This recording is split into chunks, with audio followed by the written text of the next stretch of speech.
Rural Kovvur bridge దగ్గర ఉపాధి పనులకు వెళ్తున్న కూలీలను టిప్పర్ లారీ ఢీకొంది. ఈ ఘటనలో అక్కడికక్కడే 4 మృతి చెందగా మరో 2కి తీవ్ర గాయాలయ్యాయి. గాయపడ్డ వారిని కాకినాడ జీజీహెచ్ కి తరలించగా మెరుగైన వైద్యం నిమిత్తం ప్రైవేట్ ఆసుపత్రికి తరలించారు. ఉపాధి కూలీల మృతి పట్ల పవన్ కళ్యాణ్ తీవ్ర దిగ్భ్రాంతి వ్యక్తం చేశారు. మృతుల కుటుంబ సభ్యులకు ప్రగాఢ సానుభూతి తెలుపుతూ కేంద్రం నుండి వచ్చే బీమా మొత్తాన్ని అందజేస్తామని, క్షతగాత్రులకు మెరుగైన వైద్యం అందిస్తామని, పని ప్రదేశాల్లో ప్రమాదాల నివారణకు చర్యలు తీసుకుంటామని పవన్ కళ్యాణ్ తెలిపారు.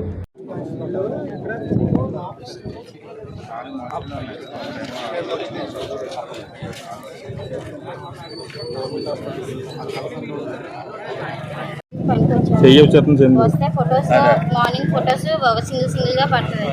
సింగిల్ గా ఫొటోస్ తీస్తున్నప్పుడు ఫొటోస్ తీసుకున్న తర్వాత వేరే ఎదరికి వర్క్కి వెళ్ళడానికి కిందకి తీస్తుండగా పైన ఆల్రెడీ ఉండగానే 20 మంది ఉండగానే పైన అవ్వాల్సింది ఇంకా కొంచెం మంది కిందకి దిగుతూ ఉండగా రాలి కూడా వచ్చి తాగేసాడు. క్రాస్కి వచ్చి గుర్తేశాడు. ఏ టైంలో జరిగింది? 6:20 6:18 ఎంతమంది చనిపోయారు? 5గురు. ఎంతమంది గాయాలయ్యా? 2 గాయాలయ్యాయి, 4 స్పాట్ అయ్యాయి. ఏ ఊరు? వీళ్ళంతా ఎక్కడి నుంచి వచ్చారమ్మా? ఎక్కడి నుంచి వచ్చారమ్మా? అందరు చిడిగానా? అందరూ చిడిగారు. కుటుంబం సంబంధించిన ఎవరు ఉన్నారు? లేదండి, విడివిడిగా అందరు మహిళలే. మహిళ.